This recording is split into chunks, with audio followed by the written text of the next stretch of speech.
atuam em ação com a Defesa Civil e com as empresas de mineração para criar um plano preventivo?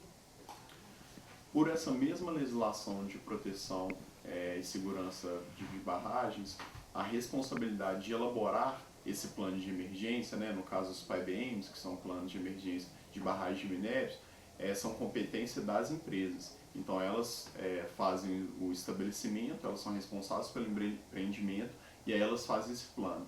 A responsabilidade dessa empresa é, nesse plano, participar os outros órgãos, como a Defesa Civil, o Corpo de Bombeiros, para que a gente consiga, para que a gente possa, né, atuar, saber quais que são os riscos que existem naquele local ali e promover uma ação integrada. O que o Corpo de Bombeiros faz é um planejamento de emergência, não só para aquela barragem específica, mas um planejamento macro para atuação em rompimento de barragem, né, em vários locais de Minas Gerais, mas a responsabilidade desse plano para cada empreendimento, ela de cada empresa responsável pela barragem. Então, vocês têm conhecimento de todos os planos de emergência de cada empresa? De todos, eu não posso afirmar com certeza, porque não são todas as barragens que podem estar regularizadas, mas é uma obrigação de todas as empresas elas fazerem esse tipo de plano e todas elas devem participar, o Corpo de Bombeiros, nesse processo para que a gente tome conhecimento. Então, por exemplo, quando eu trabalhava no comando operacional, eu participei de planejamento de PAEBM de Minas em Caeté, também ali na região de Nova Lima, então a gente tem conhecimento disso sim. Eu só não posso afirmar com certeza que são todos, porque às vezes pode existir alguma empresa que não regularizou todos os empreendimentos dela. Depois dessa tragédia de Brumadinho, as cidades com barragens estão tendo algum simulado de prevenção em caso de algum possível acidente?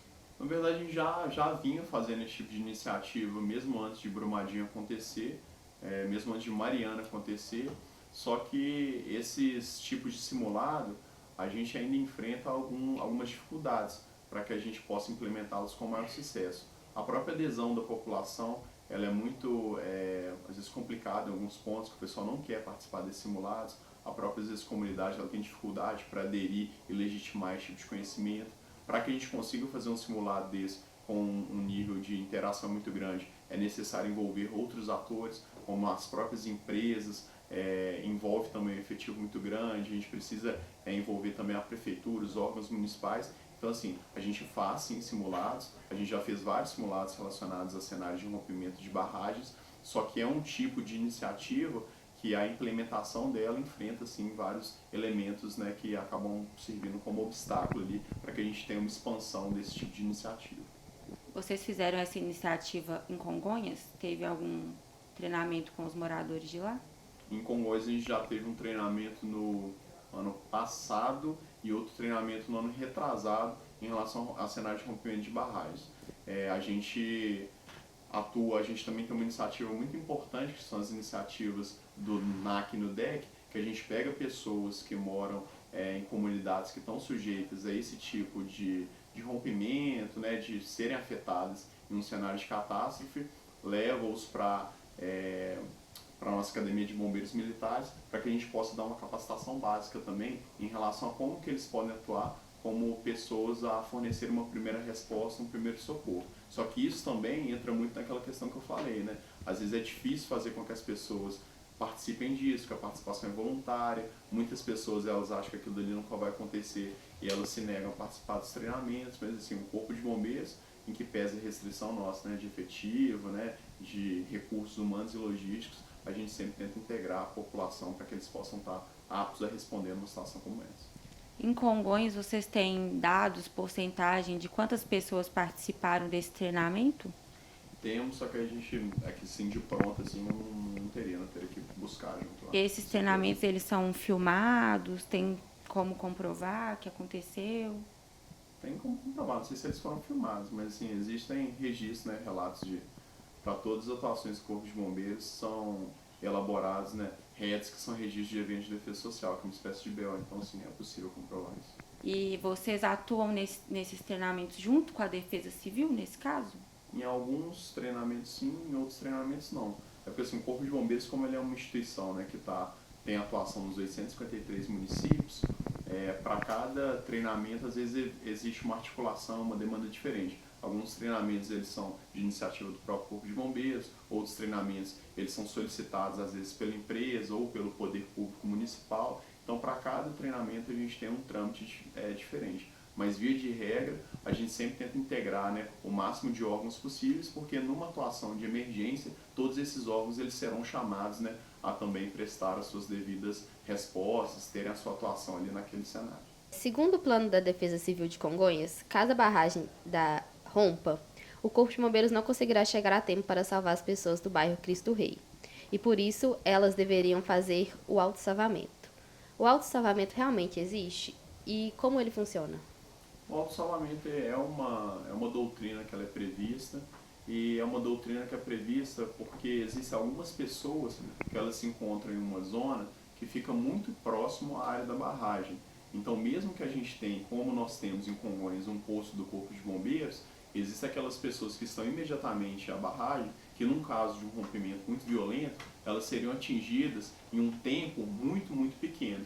Então, para essas pessoas, é trabalhar essa doutrina de autossalvamento, em que elas vão ter o conhecimento de áreas que são áreas seguras, para que elas possam se deslocar sozinhas antes da chegada do Corpo de Bombeiros, tendo aí essa atuação de primeira resposta. Não é possível, como às vezes a gente trabalha em cenários onde a lama ali vai alcançar o local com 1, 2, 3 minutos, não é possível num cenário como esse acontecer o rompimento, o Corpo de Bombeiros ser acionado, designar uma equipe e a gente chegar nesse tempo lá. Por isso que as pessoas que moram nesse local, elas precisam ter um conhecimento, né, do plano de emergência para saber para quais locais elas devem, né, se direcionar e, consequentemente, elas se salvarem. Daí o nome de zona de autossalvamento.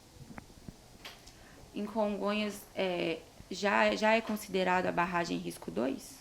Atualmente, pela última informação que eu recebi, a não ser que tenha alguma alteração bem recente, a gente não está nesse estágio de risco, não. No site da Vale, diz: aporte de 20 milhões para o Corpo de Bombeiros Militar de Minas Gerais em reconhecimento ao trabalho e heroísmo dos bombeiros militares em Brumadinho. O que a corporação fez com esse dinheiro dado pela Vale? Na verdade, esse dinheiro, embora a assinatura da doação, né, ela já tenha sido feita, esse valor ele não vai chegar para o Corpo de Bombeiros em espécie, né? O que foi acertado é que vão ser adquiridos equipamentos, viaturas pela própria Vale, e esses equipamentos e viaturas eles serão repassados ao Corpo de Bombeiros para reforçar, né, o recurso logístico que ele é empenhado para a busca, para o resgate, para o salvamento de pessoas aqui em Minas Gerais. Ele diz que para o autossalvamento, se a lama demora acho que 8 minutos para atingir a casa das pessoas que estão mais próximas. Sim.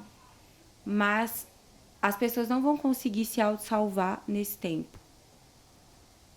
Isso é uma informação que eu acho que ela é vou dizer, que quando você está falando de uma zona de autossalvamento, você tem muitos elementos, né, muitas variáveis numa análise dessa, em relação a qual é a situação das pessoas naquele local, qual é o nível de conhecimento e de preparação delas para atuar numa tragédia como essa.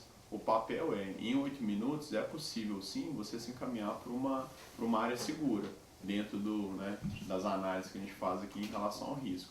Agora é importante que essa população ela esteja preparada para que ela consiga nesse tempo, que realmente é um tempo pequeno, mas em 8 minutos é possível você fazer até a evacuação de um prédio como esse completo, assim, a população ela tem que estar bem treinada para ela poder, né, ter sucesso nessa evacuação. Alguns, quando a gente está falando de dam break, a gente fala de várias zonas, né, e de vários tempos diferentes. Tem a zona ali que é o ponto zero, que ela vai ser atingida dependendo da barragem, com 1, 2, 10 minutos. Tem as zonas secundárias, então assim, para cada zona, conforme seja o tempo necessário para a gente atingir aquele ponto ali, a gente vai ter que ter uma preocupação diferente em onde que essas pessoas vão aguardar, em como que essas pessoas precisam ser treinadas para cumprir esse tempo. Mas eu acho que a gente falar que essas pessoas elas não vão se salvar dentro desse tempo, talvez seja uma informação um pouquinho precipitada, talvez.